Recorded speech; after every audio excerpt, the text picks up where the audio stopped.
under 20 years ago, I was special advisor to what was then the television regulator in the UK, which was abolished. And that chief executive of the television regulator is now the chair of Ofcom, which is the converge regulator. So not so much changes in 20 years. I've got a thesis, which I'll just cut to the chase, which is that actually relatively little has changed in policy terms, even if the technology has. So this is internet legal history and future. This is some of my prior art. I just wanted to point out a couple of things. No one will have read any of these because these are European academic books, which are either expensive or obscure or both. But this one you might have seen because it's an MIT press book. That's the ENIAC. It's the front of the ENIAC. I thought it was the back, but it's the front. I also want to point out the most obscure book there, Convergence in European Digital TV Regulation. That was the cutting edge 20 years ago.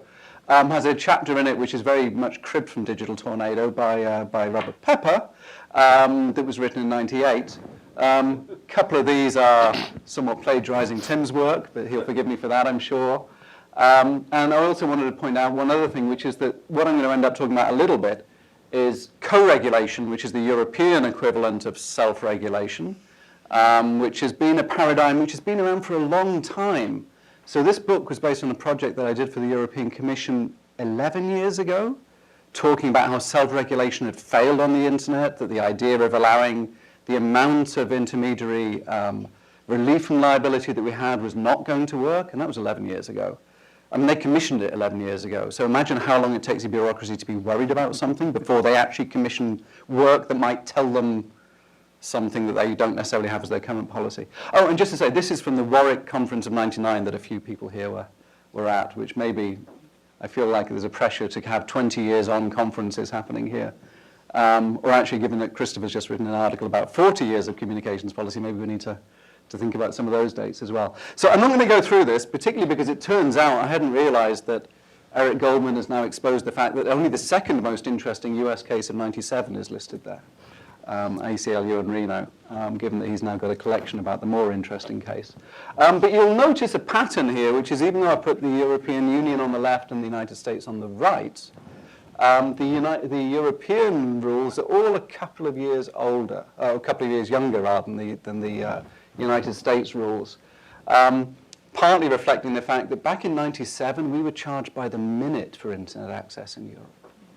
We only started to get the flat rate payments after November of '98. And I should say, I think I'm here, well, I think I'm just here as myself, but I am English, as you can hear, but I'm actually from Liverpool, and my parents are Irish, so I think I'm from the very outer edges of Europe. I'm not going to talk about Brexit at all, but I will just say, even in the place whose alumnus we're celebrating this year, it is a great comfort to me to know that we did not make the worst democratic decision last year. That's all I'll say.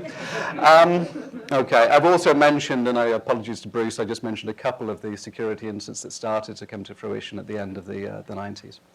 Okay, well, I mean, it's clear that nothing in regulation is particularly new. This is my favorite piece of primary legislation of the networked age, which is the Railways Act of 1844, which regulated using rate of return regulation the main trunk roads on the Victorian railways in the UK. It also contained a clause in it that allowed the nationalisation of the telegraph network along with the railway network. Remember the date, August, 9th of August 1844. The patents, as we know, there were many patents for the electric telegraph, but all date to 1837.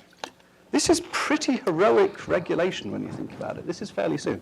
Written by William Ewart Gladstone, who was 4 times Prime Minister of Great Britain, and who, as we're now more and more reading about, was also the son of the world's largest slave owner at the time of the abolition of slavery. His father had a very large business. Anyway, so the physical, let me just go back a step, just say that, of course, the railways were built, the telegraph lines were run alongside the railways, then the telephone lines were run alongside the telegraphs, and then the internet was run alongside. Kevin, tell me when I've got 1 minute, and I'll shoot to an absolute conclusion. Physical internet uses these routes. Somewhat of a new idea is middleboxes. Nothing's new, of course. This is Brian Carpenter's 2002 RFC about middleboxes. There are, by some estimates, 2 billion middleboxes on the internet today. So the end-to-end is middle to middle to some extent. We know that changes have happened, but I do note that Docomo's iMode was 99, so that's 18 years ago that we were finding out about the mobile internet. As we know, our lives were ruined for those of us who used iPhones by the gift of an album to us. And we also know that there are elements of our world which will never change, including the end user and our abilities. I want to just briefly say net neutrality, well, I don't know when the debate began. I mean, Tim, of course, coined the term. The actual idea of whether or not common carriage would die or not dates back quite a long time. Elie Noam in '94. I actually footnoted the debate in '99, although the Council of Europe had no idea what I was talking about in that report that I wrote for them. And of course, it goes back to some extent to the submission in '99. So we've been debating net neutrality for, I say we've been debating it. Academics have debated it for, going back to the point you made about Cathy O'Neill, academics have debated it for almost 20 years, but Tim made it actually something that the public had heard of and could understand. I don't think I've made it more understandable. I think I've made it more obscure in Europe, so I'm afraid I'm not quite sure where we are on that. But it's also worth noting, and this is pretty much the last slide, that of course we do have to regulate some elements of fake news. And I should say this is not fake news because, of course, cocaine toothache drops did actually work, I'm told. Yeah, I'm not sure if they're still for sale by all druggists, but they've changed probably slightly.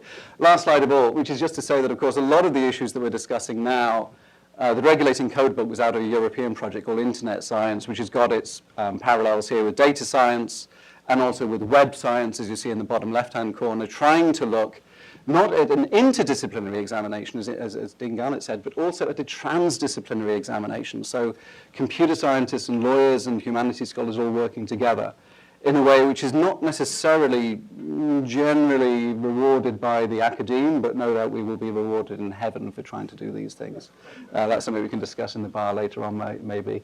And I finish with a reference which is which is very much an Oxford reference, which is that, of course, all the best people are bonkers and try and explore these things. So I'm suggesting not a huge amount has changed in 20 years, but I want to be proved wrong over the next day and a half. Thank you. All right. Gigi, you're up next. Yeah, well, I'm not going to stand up. I don't have a presentation. But first of all, I want to say to my friend Kevin Werbach, friend for 20 years, thanks so much for inviting me. And it's so great to see a lot of my friends in academia. You know, when I was at the FCC, I was kind of squirreled away. I wasn't allowed to talk to anybody. So it's great to see so many familiar faces who some of you I haven't seen in 10 years or so. So when I started out as a baby lawyer in the late 80s, I did a lot of work on broadcasting and cablecasting, trying to make broadcasters good fiduciaries of the public trust and trying to get cablecasters to open up their capacity to diverse voices, to local voices, and that was a complete and total failure. The regulatory, you want to get that? The regulatory taste at the time was to basically allow broadcasters and cablecasters to control their networks in whatever way they want and put on what they want. It still remains the case today, and actually got a lot worse on Thursday. And then the internet came along, and I thought, hey, everybody's going to have the means of communication in their hands, and it's decentralized, and yeah, if everybody's going to have a chance to speak to the masses, we don't need as much regulation. Okay? We don't need public interest regulation. We don't need, mandatory set-asides of access. We'll be fine. So, and that's really the tenor of Kevin's paper, which I had a chance to reread in the last couple of days, and it's really a terrific paper. So I think there was a kind of hope that government could have a more laissez-faire attitude towards communications, perhaps for the first time. And I think that's really what we got wrong, is that competition is not a given. I think a lot of your paper just assumed, so at the time you wrote the paper, you said there were 3,000 internet service providers. That number actually increased to 7,000. Okay, then the Federal Communications Commission in 2002 decided to deregulate what was then early broadband, and that number is now at 4 for all intents and purposes. I mean, there are a bunch of rural internet service providers around the country. So I would say competition, I think what we didn't know was that competition isn't a given, and that government action or inaction can determine whether that competition really arises. I think you're seeing the same thing now when it comes to online services, right? We've largely been hands-off when it comes to the edge providers. That's been good, okay, particularly as it pertains to content. And I know you've got a question about, what did policymakers get right, which I'm happy to answer later.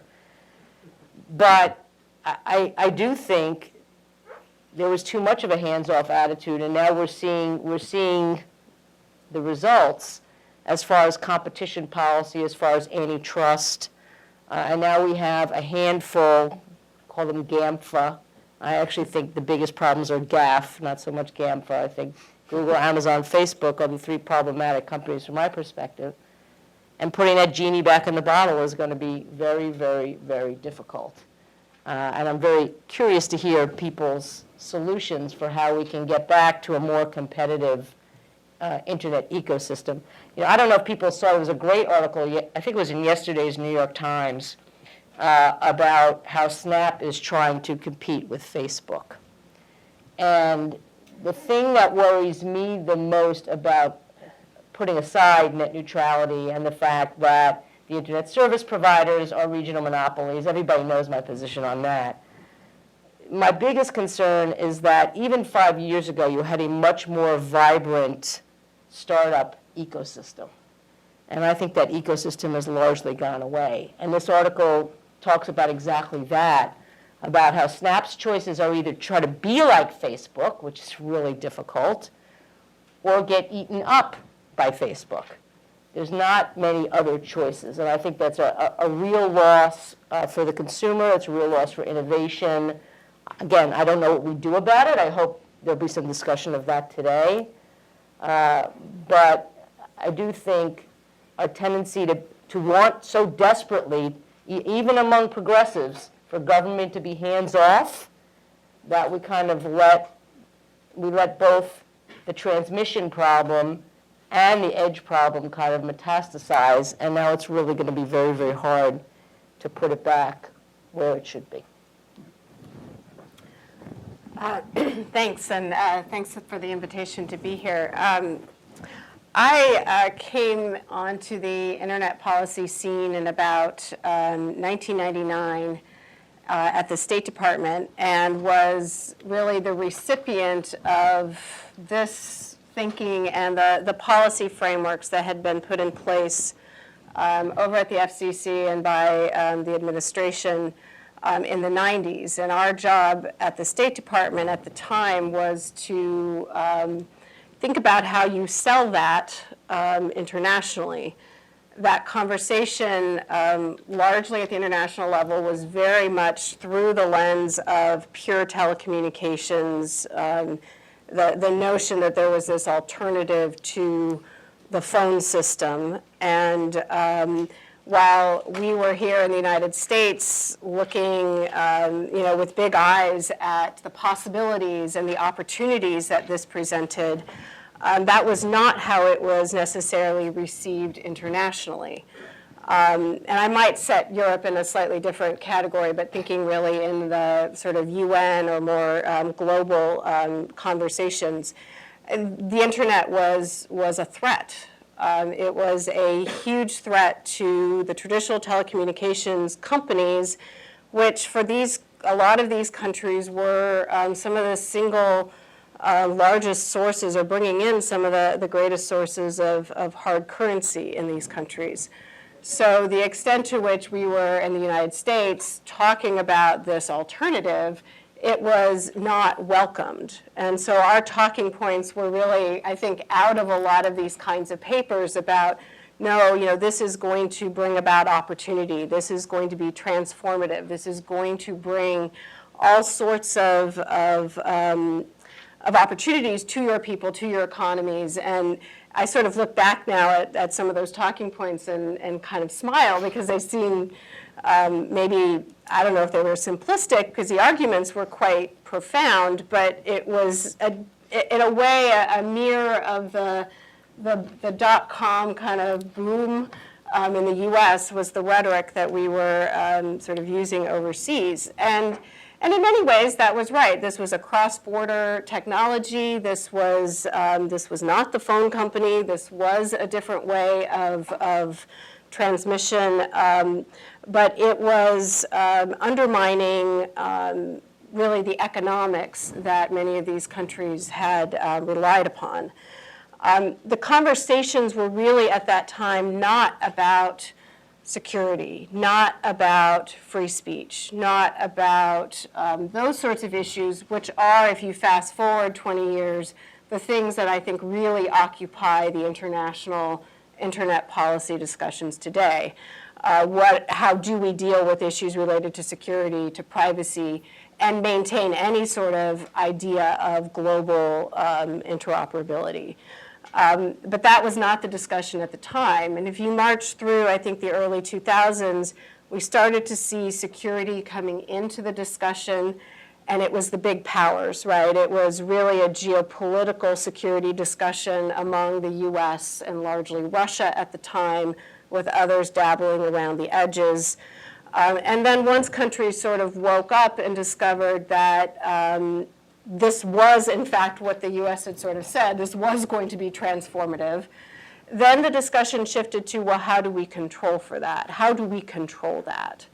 Because we're not sure we're ready to just let this invade our societies. We're not sure that we are comfortable with, the implications of free expression at this level and this speed. And grappling with some of that, and really, I think, as I was reflecting on this, the position we were always in is pushing back on this desire to put this thing back in a box. Could we somehow rewind and get our arms around this as governments? And that was really the U.S. going in there and saying, that's not, no, this is a great idea, this is opportunity, this is all these things. And for them, it was, it was challenging economics, it was now challenging their political systems, and it was empowering people that they perhaps did not want to empower. And now you fast forward 20 years, and it almost feels like everybody's trying to figure out how do we put this back into some sort of box. And even in the United States, this discussion about the implications of the technology on our very democratic processes, I mean, we just would not have anticipated that when we were first out there in the international negotiations. So it's really remarkable, I think, from an international level, in some ways, how much the discussion has changed. But on the other hand, we're still trying to figure out if we can control this. If we, as the dean said, if we could somehow get the regulation and the policy to catch up and then get ahead of where the technology is going, which I think is probably always going to be the fool's errand. Yeah. Have we hurled an enormous bucket of cold water over the conversation at the start? Well, no, I think that's the nature of the moment. I mean, I think exactly what you said. I mean, the 1990s, late 90s, it was the roaring 90s. It was kind of a boom time in a lot of ways, at least in this country. So I guess that's maybe one question to ask. Are we basically just reflecting the larger environment that, the time when the internet grew up felt like a time of immense possibility for, partly because of that, but partly for other reasons, whereas this feels like a time that is very dark and uncertain from a lot of people's perspective. Is that what's going on, or is there something more than that? What do you think, Chris? I think there's two things. The first is, it is true that it was a localized phenomenon. It was, the center of London, the center of Stockholm, the center of maybe Berlin, and then a few places in the US that really felt that, the real tornado of the late 90s. Although, I will say, by the way, of course, I should say I ended up at WorldCom as an economic refugee because I'd been in a startup that was trying to do a kind of YouTube, several years out of YouTube, that then shut down. And so I went to WorldCom to take whoever's money they gave me for a short period of time until people found out the truth. So I should say that there was, one of the things about policy at the time, apart from your paper, is that there was very little about policymakers being able to actually take evidence and to form genuinely evidence-based policies, because there was so little evidence out there, and what evidence there was changing so fast. So as I say, in Europe, 20 years ago, we were dealing with pay-per-minute dial-up internet access.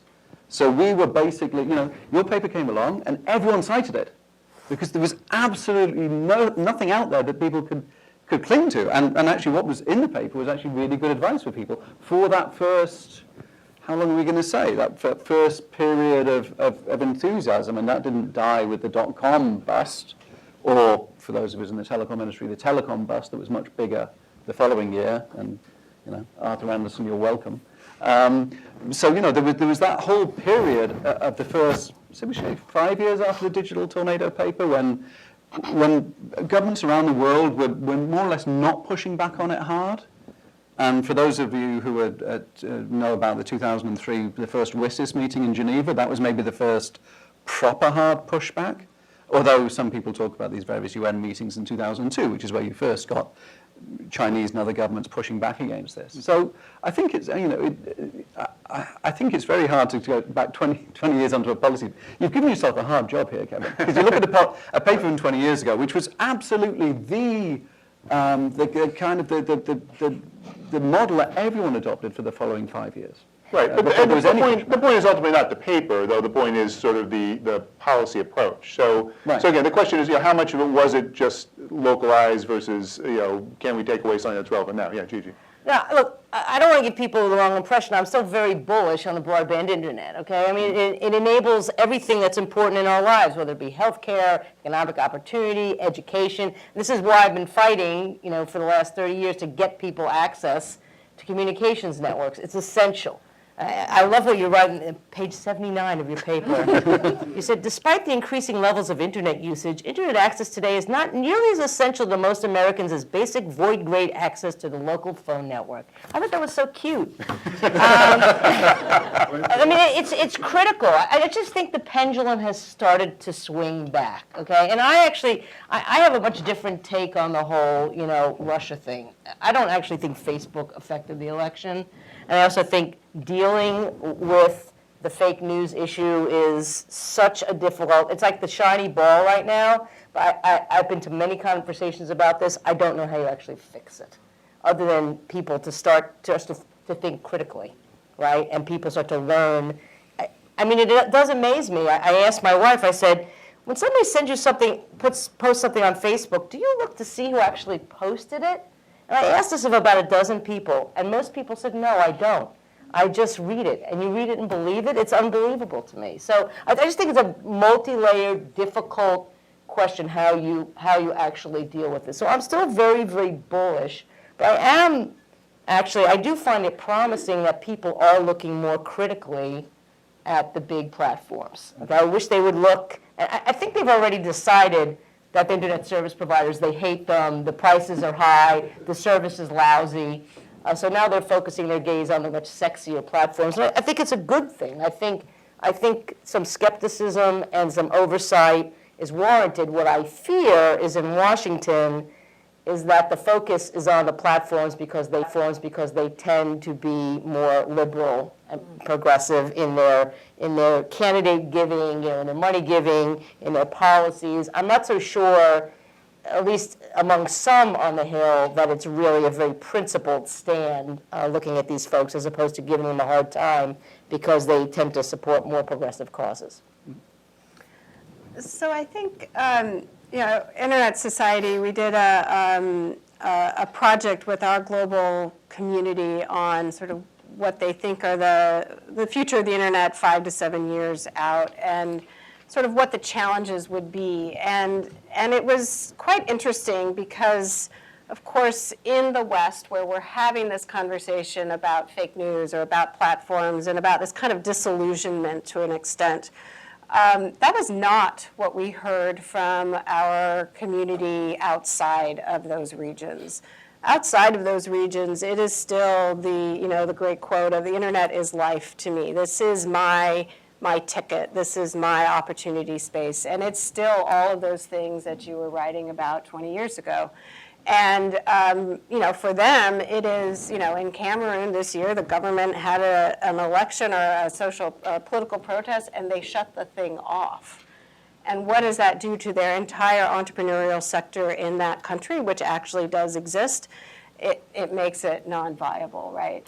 So, for them, it's a different conversation. And I do think we have to be at least a little bit mindful of that here in the U.S. as we do think critically, and I think it's exactly the time to think critically about that, particularly for end users who've been just sort of receiving the technology, receiving these platforms, and just buying and buying and buying, and not really, there's very little discussion about what trade-offs we're making, and do we understand what those trade-offs are? I think the answer is largely no, and to the extent that all of this conversation that's happening right now leads to a more educated end user that can actually impact policies that governments are passing and the policies of these companies. I think that's hugely important for the internet to be the thing that we keep wanting it to be. So how inevitable was what happened over the last 20 years? Having been in a regulator at that time and involved in some of these debates, my natural instinct is to say, well, it wasn't inevitable. We made a bunch of decisions, good or bad, but there were some much worse decisions we could have made. I mean, Elliot Maxwell here was at the FCC, was saying, shut down the internet, it's terrible. And sorry, Elliot. But no, seriously, there were choices that were made. And so but I step aside from that myself and think, well, is that just sort of, well, from my perspective, we could have made these choices, but maybe that didn't matter at all. From your perspectives, were there things that governments here or abroad realistically could have done, or maybe even came close to doing, that would have prevented some of the benefits, or taken this in just a different direction than what we've seen?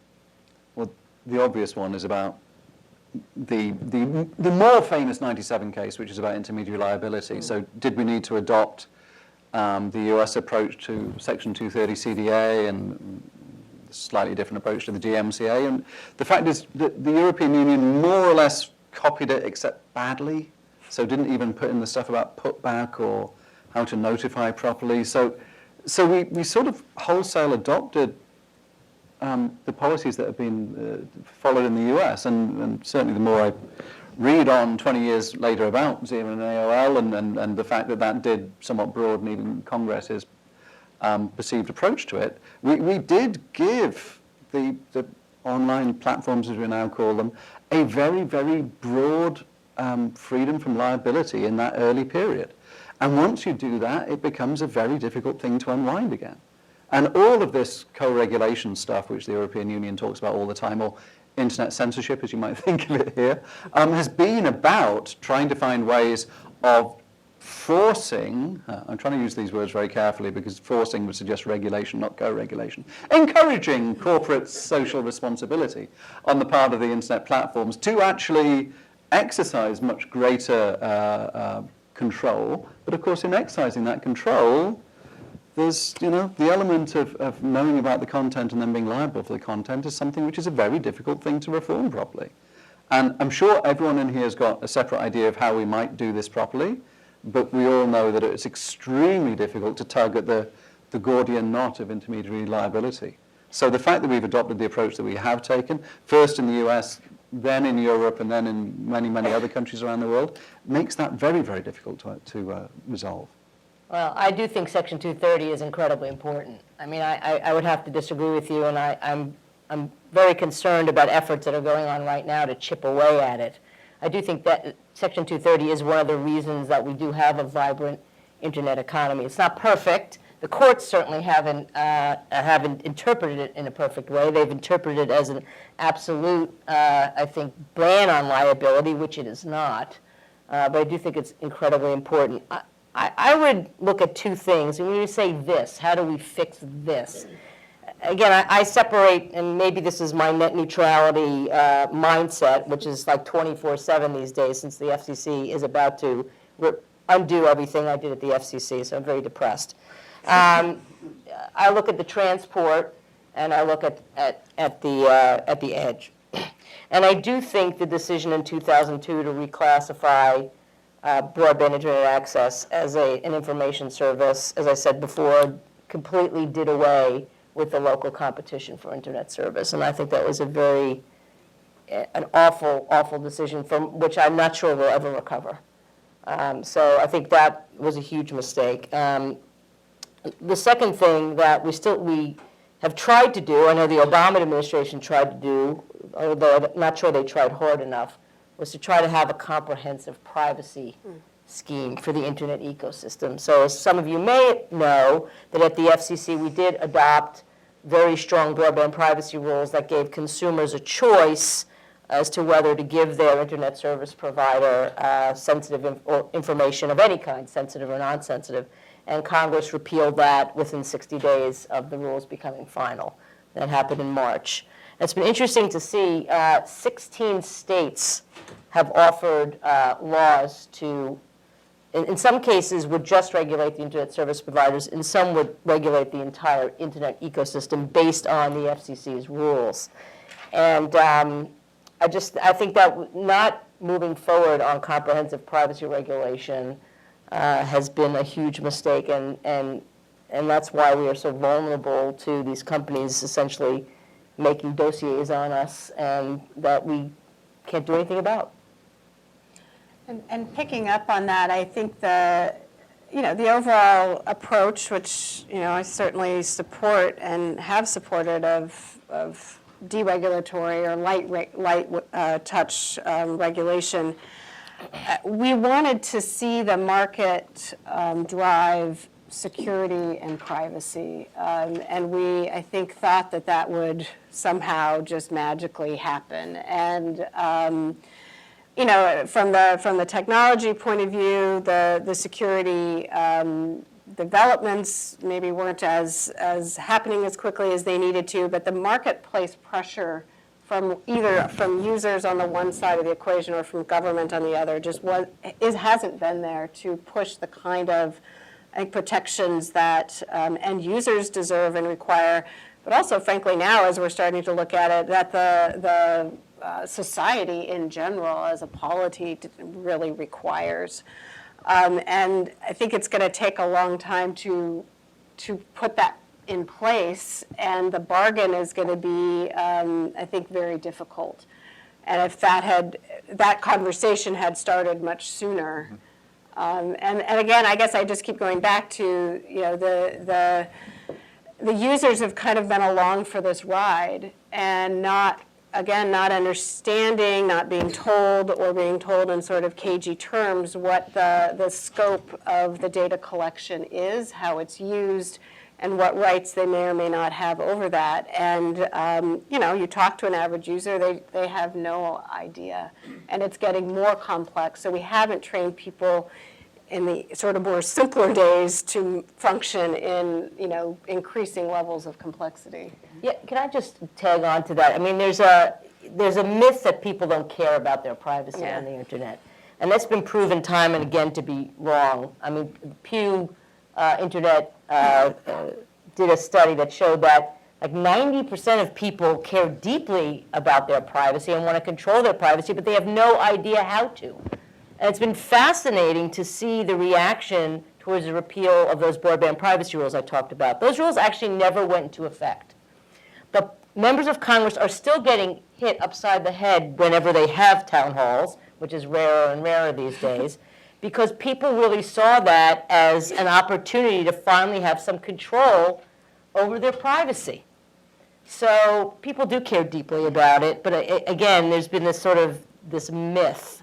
And as I said, the Obama administration had a whole piece of legislation, but they never pushed it forward. I don't know why. I can only assume it's probably just. But it's also the complexity of implementation, right, for the average user. I mean, it's trying to, the putting the tools in place is frustrating. We haven't made it easy. We haven't lowered the barriers to do this well.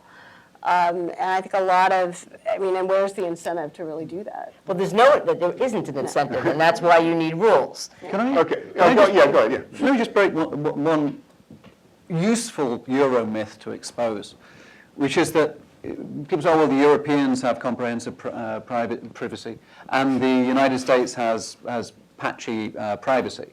But in actual fact, of course, European law is only as strong as the 28 national regulators. And if he did nothing else, and he's done actually a lot more, but one of our star Austrian law students, Max Schrems, has a little set of video blogs on YouTube of him going to the Irish Data Protection Commissioner in Port Arlington, voted the ugliest town in Ireland, And he videos the farm tractors going around the main roundabout and the fact that the place looks like a newsagent's.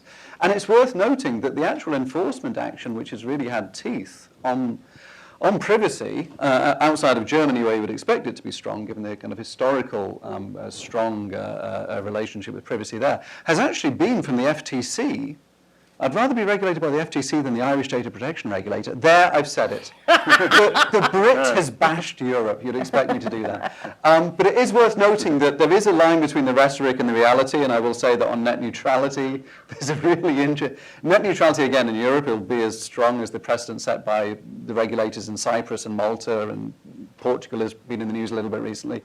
So be aware that, Europe's very good at doing the whole Catholic priest thing about, be virtuous and don't look at my private life. So just be very aware that this is a really important issue here. And I think this may be a wider point, which is that, we have a conversation about the United States and Europe, which I'm in the kind of, the final state about to drop out and be replaced by Serbia, because they have to keep it at 28, otherwise it looks politically bad. So there's going to be a big rush for Serbia soon. You've heard it here first. But just to say, that photograph's taken when I was jet lagged to hell in Colombia, because I've spent a lot of time recently in places like Colombia and Brazil and Mexico and India, and 960 million of the next billion people on the internet are not going to be from the European Union or from North America. And for these guys, well, there's a couple of really fundamental issues there which happen. First of all, that things like WhatsApp and Facebook are going to be a very, very strong part of the internet they experience. And I've realized that if we're worried about Alphabet and Amazon and Apple, we end up just having this long scream as our acronym. But to say that it's not just that element, it's also fake news. The Anglo-Saxon democracies and the Northern European democracy can get all sweaty about fake news and say, oh, isn't it awful? And the fact is that this hopeless majoritarian system that we have in England and the United States makes it much more serious because we teeter on a knife edge all the time. But fake news is a much more powerful and dangerous element for this 960 out of 1,000 million people that are going to be coming on board next. This could be a lot more dangerous. I know you think Trump is terribly dangerous and you think Brexit is terribly dangerous, but I go back to the old Woody Allen line about life is horrible or terrible.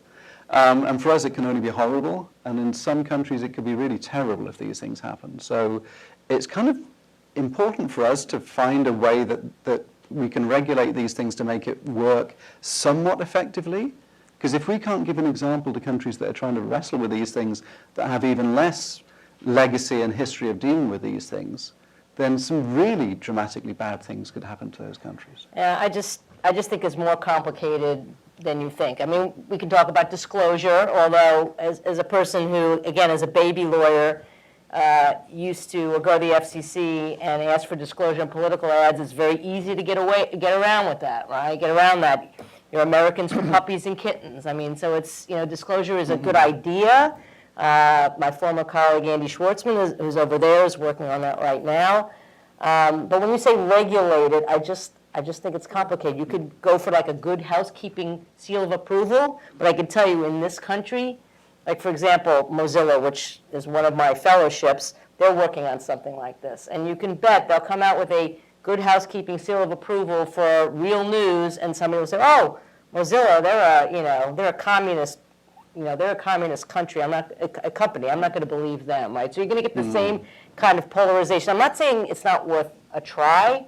I'm just saying, to say, well, we should regulate fake news, I think is a little simplistic. I think it's much more difficult. And we do have a First Amendment in this country, which makes it even more difficult. Believe me, I've written millions and millions and millions of words about how difficult it is and how regulation isn't simple. I'm not saying we shouldn't try. I'm just saying it's not simple. Okay. So in just a minute, I'm going to open it up for questions from the audience. So think about what you might want to bring to this conversation, and Adele will bring a microphone around so we can get it on the stream. But let me just pick up one other theme that we're talking about, which is this international dimension. And again, we're thinking about sort of what did we do right and wrong in this country. You look at, we've heard about Europe, different approach in a lot of ways.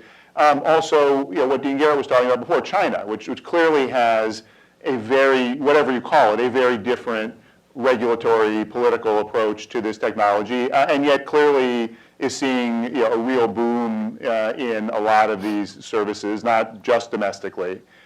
So what are we to make, if this is kind of a natural experiment where we have at least 3 if not more, different kinds of approaches. What are we to take away from what we've seen developing in these different regions?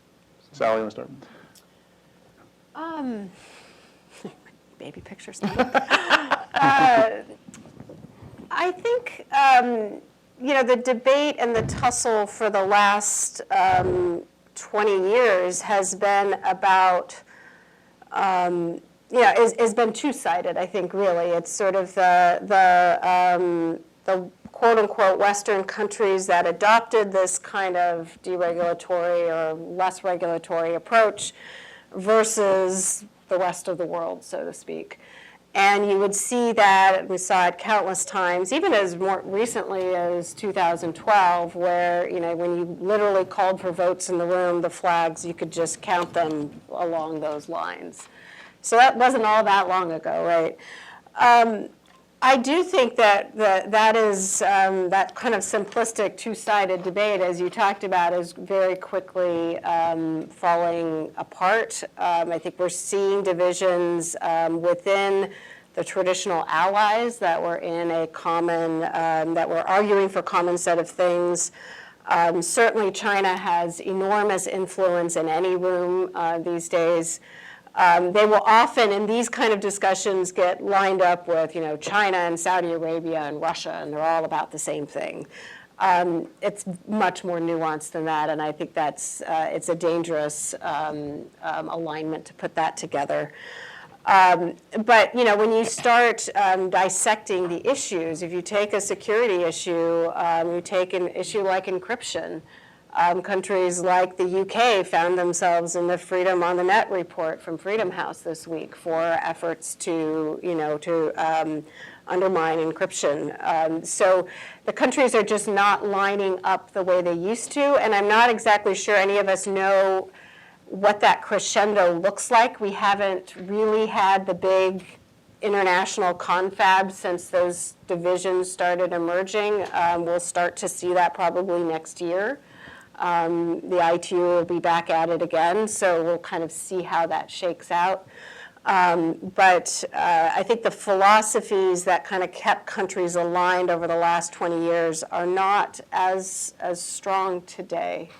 And I don't have a good answer about how that plays out, but I think that anybody who thinks you're going to walk into an international meeting and line the coalitions up the way you used to hasn't been paying attention. It's a very different space now.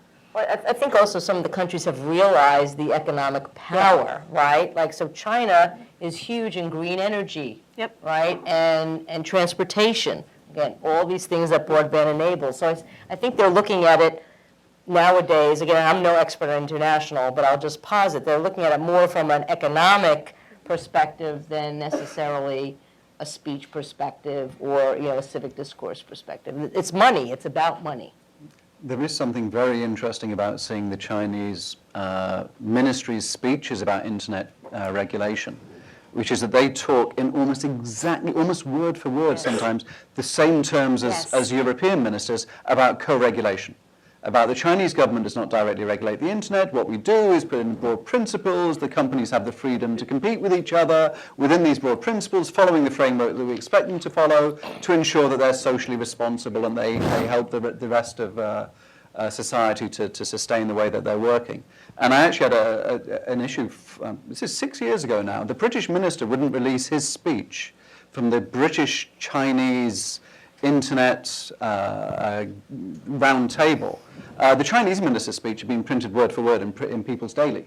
But the British minister wouldn't actually release his speech, so I had to put in a Freedom of Information request.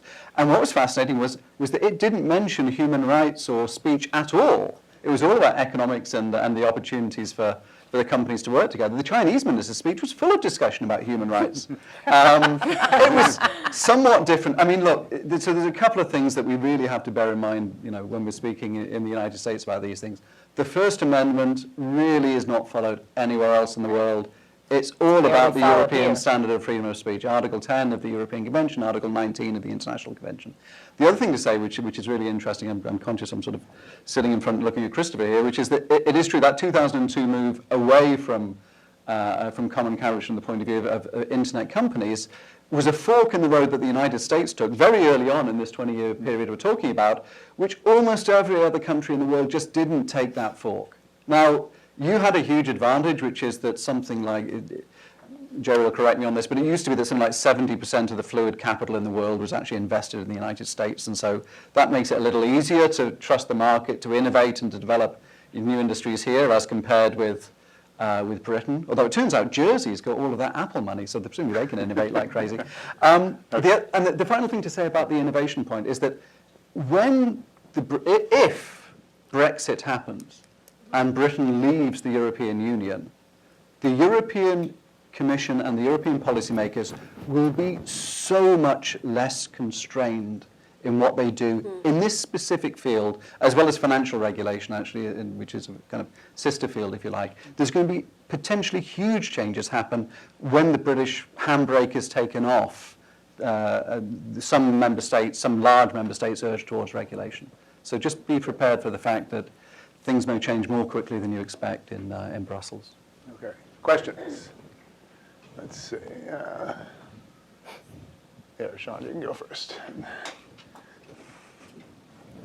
And just briefly, just say who you are when you ask your question, please. Hello? Yeah. I'll just speak loudly.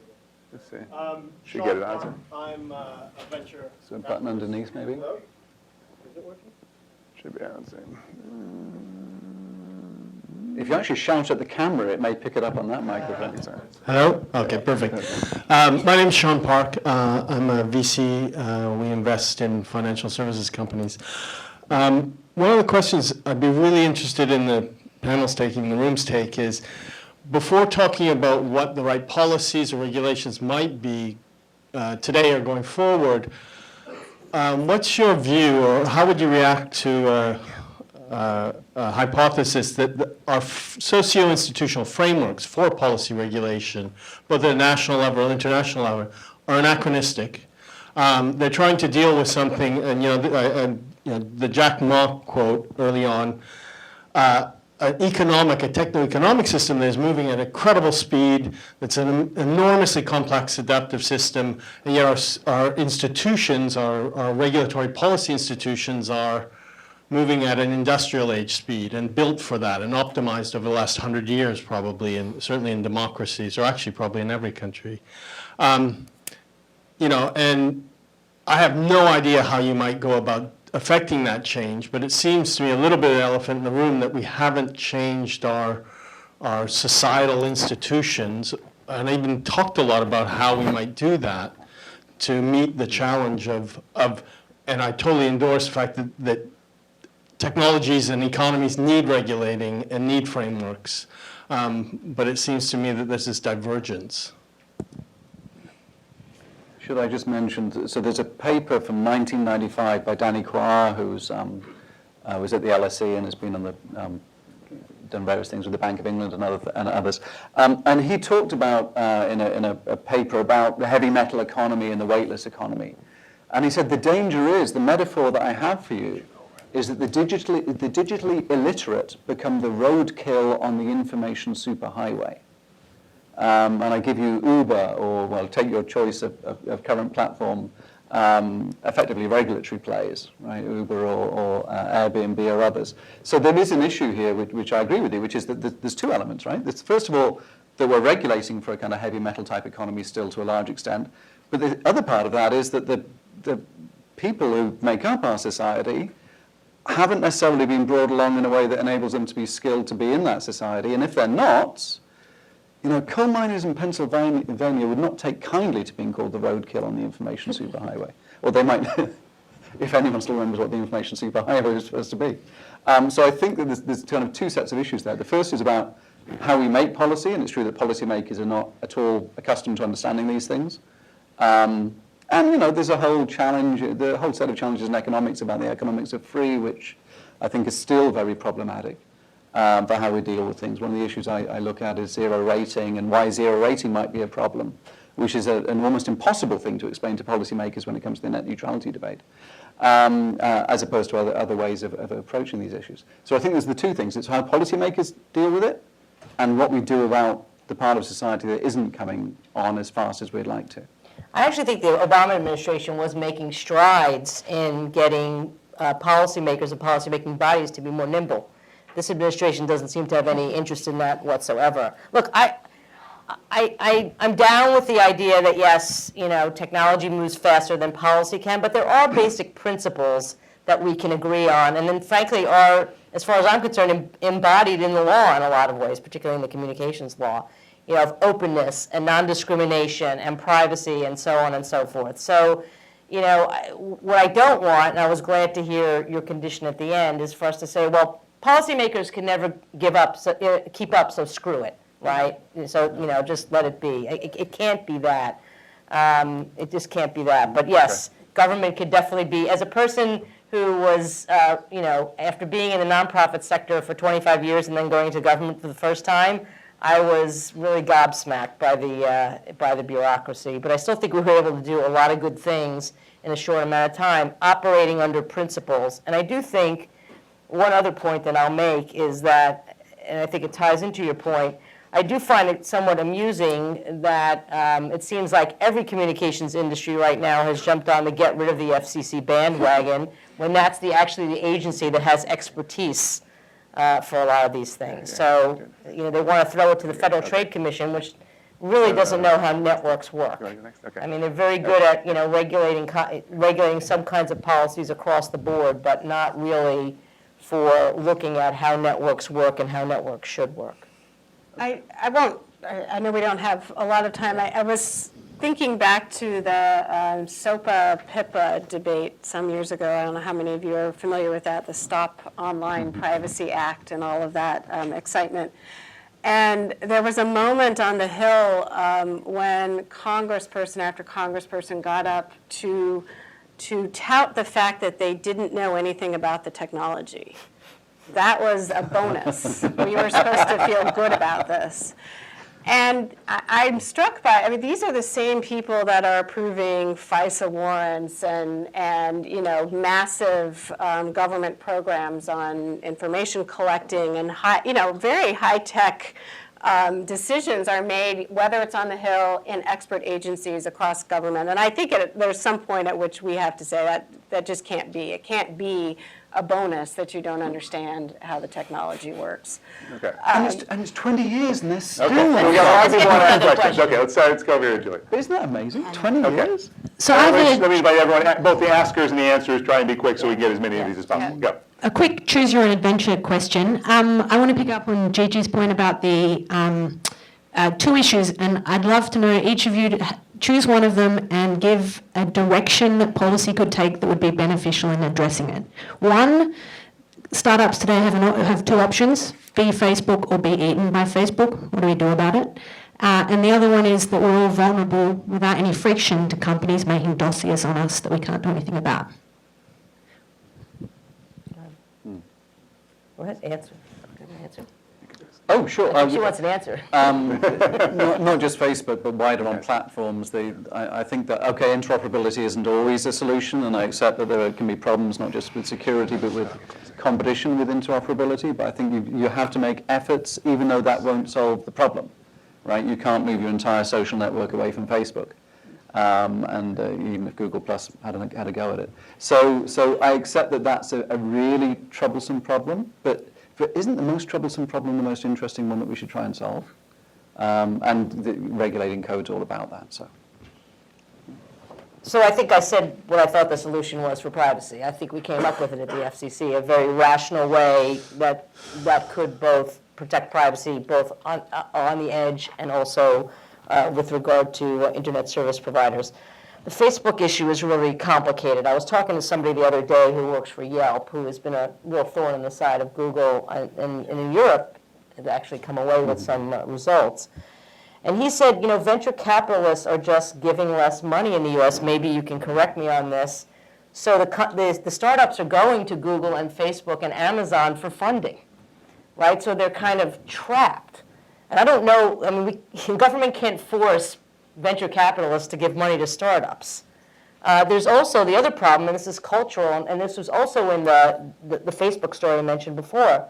Snap wants to be a big behemoth, okay? Why and the question I was asking actually somebody, a turnaround artist last night who I was at a party with, I said, why can't companies just be happy like being really big and rich and or medium-sized? Why do they have to become behemoths? Why? I don't know the answer to that question. I don't think you can regulate that either. Why do they have to have big IPOs? Aren't they just happy being, having $100 million as opposed to $1 billion? I think it's a cultural thing. You didn't see the movie. As a person who's never made very much money in her career, I just don't get it. But I don't think you can regulate that.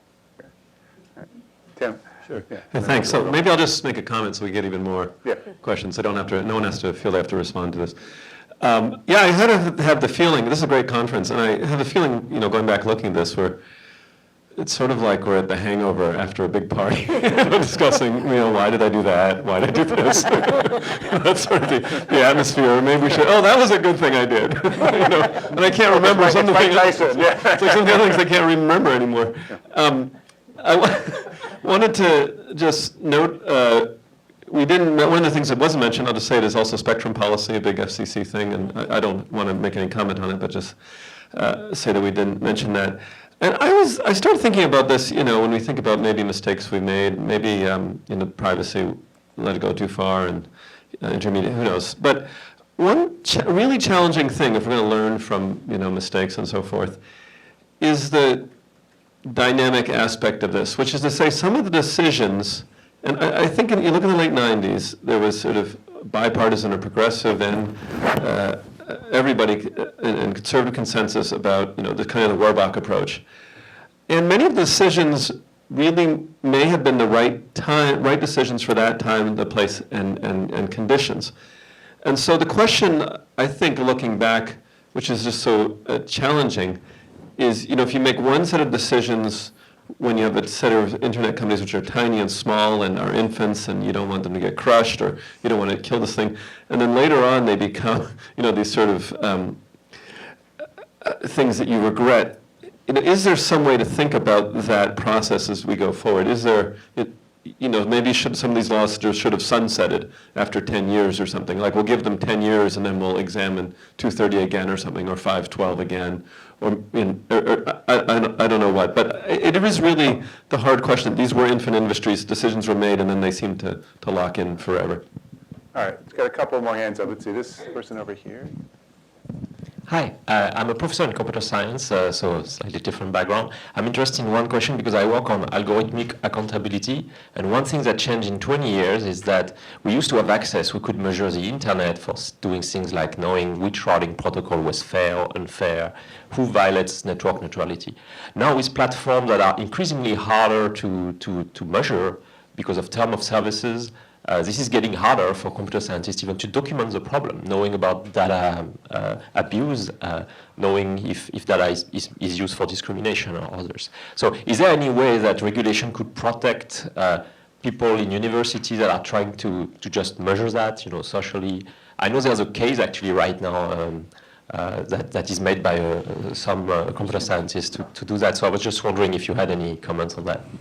Let's see, where is looking for Christian. Christian has come yeah, up. so Christian, do you want to talk about? I'm the playmat. Right. So so someone actually, since you're here, you want to someone who still has the mic? No. You should get some other questions. Okay. All right. So, but talk to Christian about that. Okay. It's a long Any answer. comments? Okay. So, where's the mic over on this side? Let's see. Can we hand it to Mark over here? Yeah. Got this one?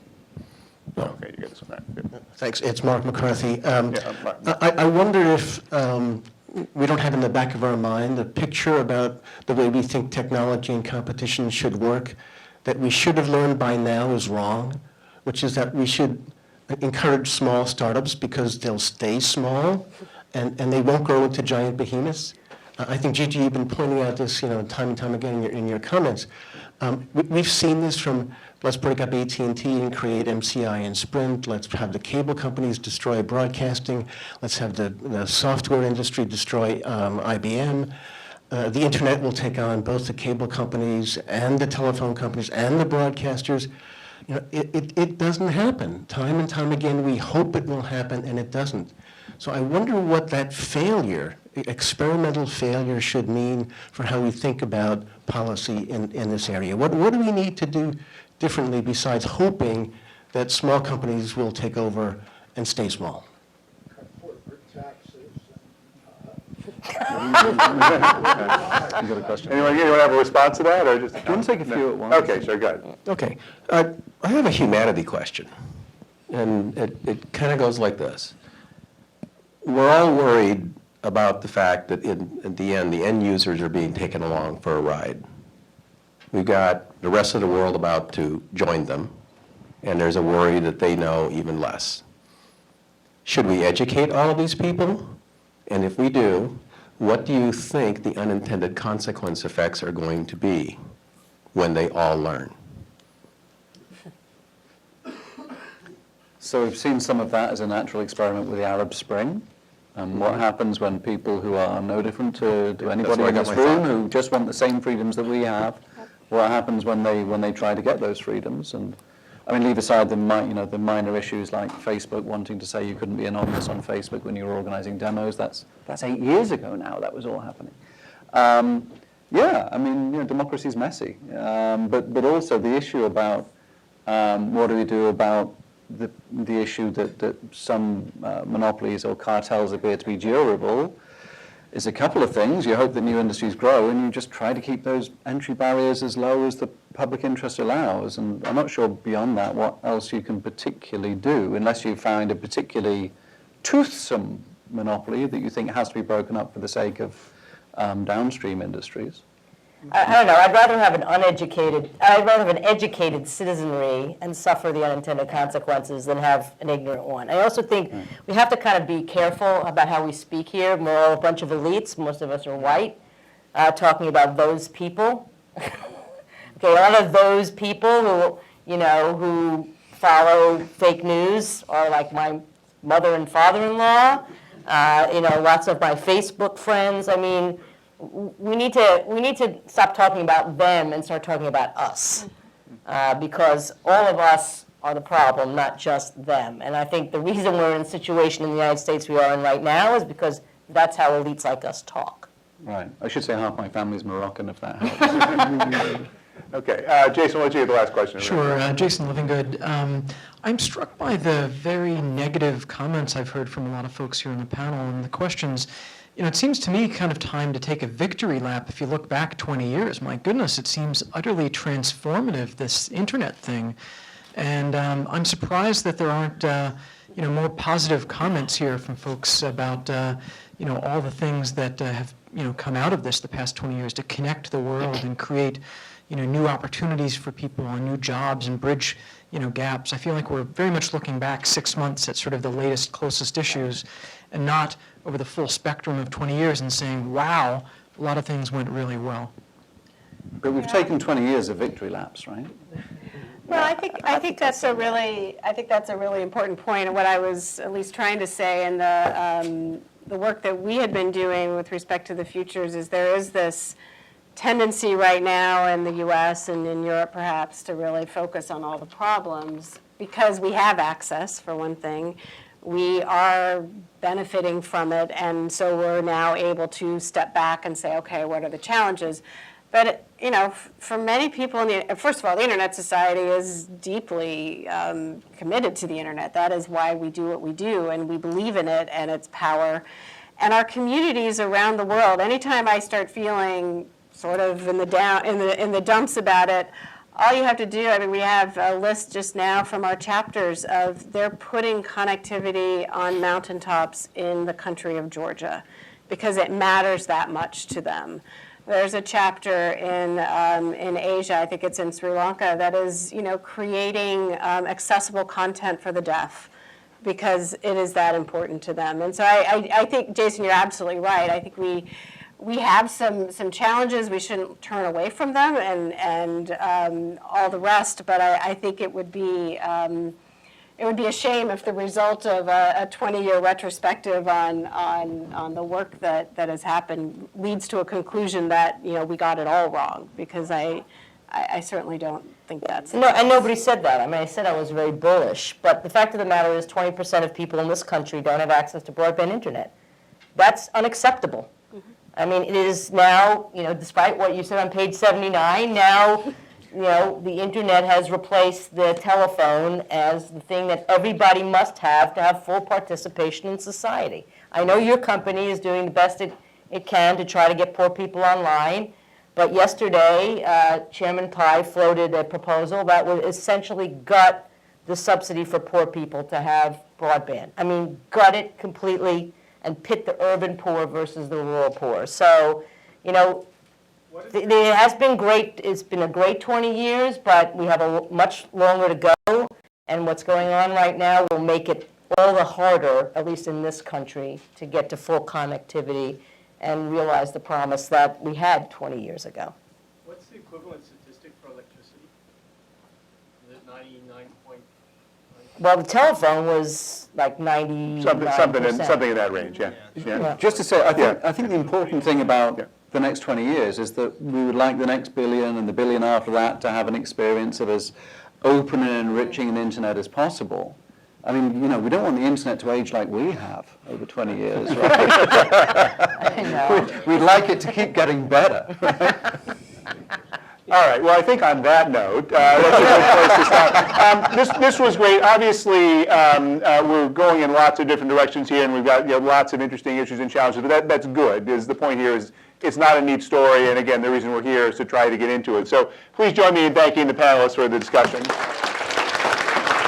We will take a break for about 20 minutes. Again, there's some drinks and snacks in the room across the way. Restrooms you can ask at the table outside, and then we'll come back here for the next group. Yeah. I will. Yeah, I will.